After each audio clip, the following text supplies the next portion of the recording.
Here I have the backend of this demo website.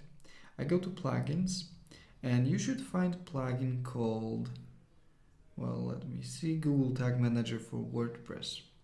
Install it and go to settings. Now, here you can paste your GTM container, and this plugin will also implement GTM on your website. Take a look at the settings here. Here, the checkbox that I've chosen. This one. This is logged in user ID, username and email. Those are very important. For example, with WooCommerce. So here we have track classic e-commerce, track enhanced e-commerce, cards, customer data in dataLayer. So all of this is very important. So let's see how to prepare your GTM to work with this plugin. First, I have to go back to docs.userengage.com and find an article called WooCommerce UserEngage integration.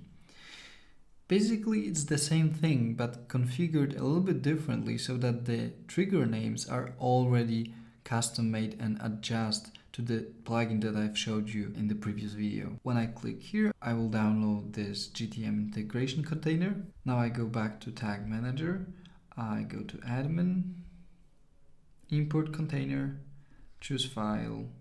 I will choose the new file, right? I'll paste it in the existing default workplace.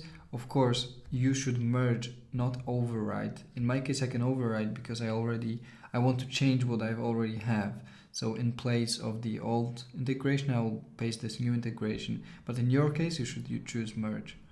So I go override, confirm, and let's see what I have here now.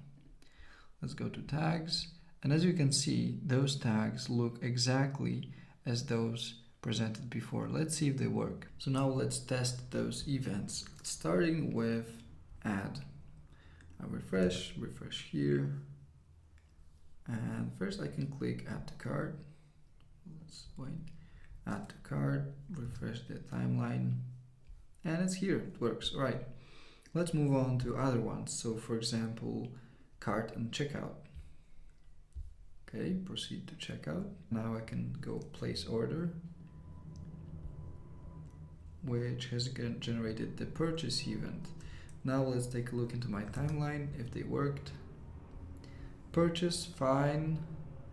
Checkout worked. So I think everything works just fine. So as you can see, when you're using WooCommerce and the plugin that I've showed you, and our custom container, then you have all the names of the triggers fine. So everything works instantly and you don't have to adjust almost anything except the API key of the application.